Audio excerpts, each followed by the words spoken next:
પરિવાર વતી આજે રાજકોટની જનતાનો મેનિફેસ્ટો જાહેર કરવા જઈ છીએ। અમારા સન્માનીય અને પ્રદેશના આગેવાન ડૉક્ટર હેમાંગભાઈ વસાવડા સાહેબ, ગુજરાત પ્રદેશ કોંગ્રેસના ઓબીસીના ચેરમેન મોટાભાઈ શ્રી મહેશભાઈ, ગુજરાત વિધાનસભાના પૂર્વ રાજકોટ 71ના ઉમેદવાર સુરેશભાઈ બથવાર, તેમજ ગુજરાત પ્રદેશ કોંગ્રેસના મહિલા કોંગ્રેસના પ્રમુખ પૂર્વ મોટાબેન ગાયત્રીબેન અને અમારા 108 ગણાતા કોર્પોરેટર શ્રી અતુલભાઈ, ગુજરાત પ્રદેશ કોંગ્રેસના મહામંત્રી ડીપી મકવાણા સાહેબ અને રાજકોટ વિરોધ પક્ષના નેતા કે જેને સમગ્ર 5 વર્ષથી લોકોના અવાજને બોર્ડની અંદર રજૂ કર્યો છે, મીડિયાની અંદર ચોથી જાગીરની સામે રાખ્યો છે।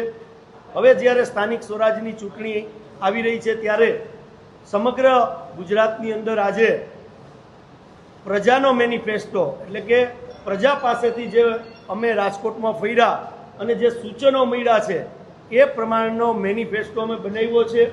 આજે અમે રાજકોટની જનતાને આપના વતી ખાતરી આપીએ છીએ કે અમે જે મુદ્દા જાહેર કરશું અને રાજકોટની પ્રજાનો આશીર્વાદ કોંગ્રેસને મળશે તો પહેલી જ જે અમારી સ્ટેન્ડિંગની મિટિંગ મળશે એમની મિટિંગની અંદર આ તમામ મુદ્દાઓને આવરી લેવામાં આવશે કે નહીં કે બીજી પાર્ટીઓની ગોણે મેનિફેસ્ટો ડિક્લેર કરીને સત્તામાં આવ્યા પછી એ મેનિફેસ્ટો અભેરાએ ચડાવી દેવાનું જે કામ બીજી પાર્ટીઓ કર્યું છે એવું કામ અમે નહીં કરીએ। આ વચન અને આ કમિટમેન્ટ રાજકોટની જનતાને આપીએ છીએ।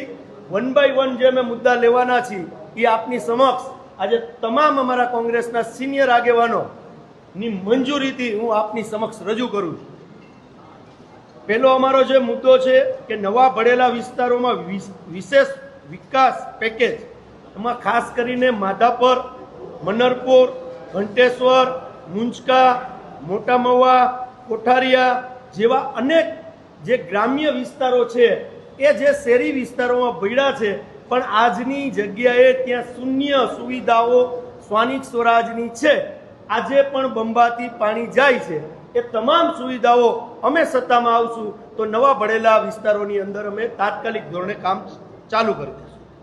જે ઘરવેરાની વાત છે કે સમગ્ર રાજકોટની અંદર 70 વાર લગીના મકાનોમાં કોઈ પણ વ્યક્તિ રહેતો હશે એનો એક પણ પ્રકારનો હાઉસ ટેક્સ મહાનગરપાલિકા દ્વારા લેવામાં નહીં આવે અને જે દસ્તાવેજવાળા જે મકાનો છે એમાં પણ 50% રાહત આપની ચોથી જાગીરની હાજરીમાં અમે જાહેર કરીએ છીએ કે 50% વેરો અમે લેશું, 70 વાર લગીના મકાનોનો સંપૂર્ણ વેરો માફ કરશું।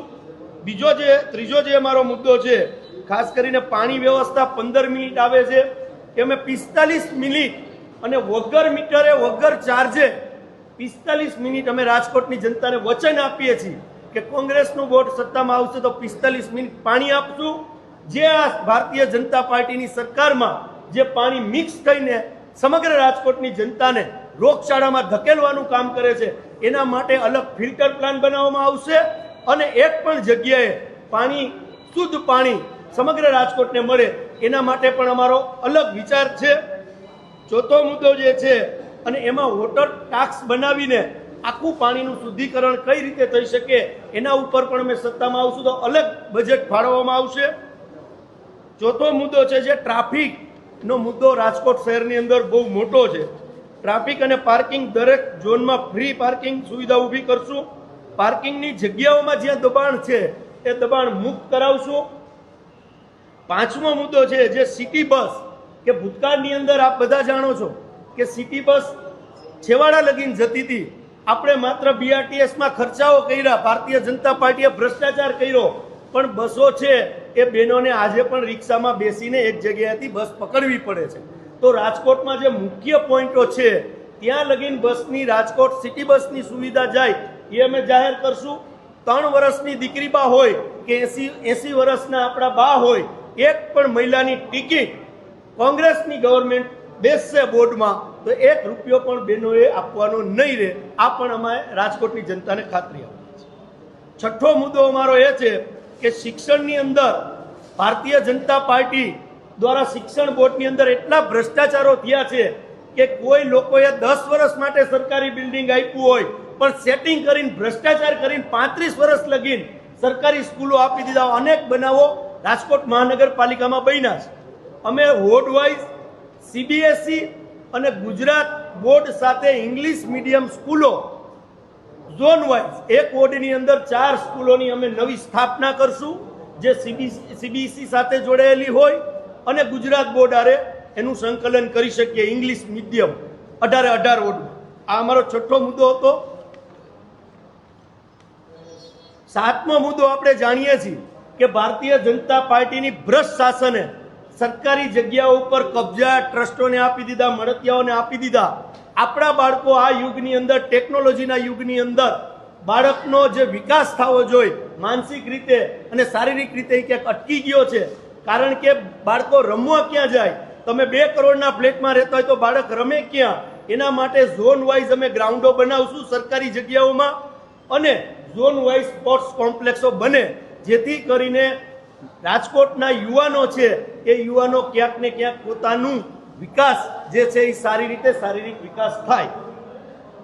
8મો મુદ્દો અમારો છે ખાસ કરીને આ મુદ્દો ભારતીય જનતા પાર્ટી અને બીજી એક પણ પાર્ટીને રાજકીય પાર્ટીને વિચાર પણ ના આવે.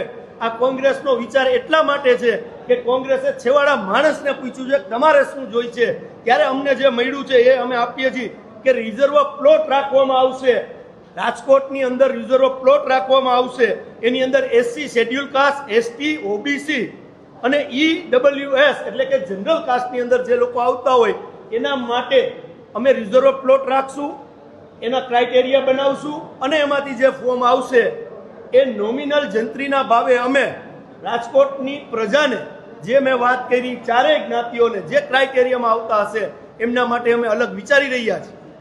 9મો મુદ્દો અમારો છે મહિલાઓ માટે કે મહિલા માટે વિશેષ યોજના. મહિલાઓ માટે મહિલા કોચ ધરાવતું ફ્રી જીમ આખા રાજકોટમાં ખાલી બહેનો માટે ફ્રી 1 પણ રૂપિયાની ફી વગર અને મહિલા ત્યાં કોચમાં હોય એવું ઝોન વાઇઝ એક જીમ બનાવશું વોર્ડ વાઇઝ.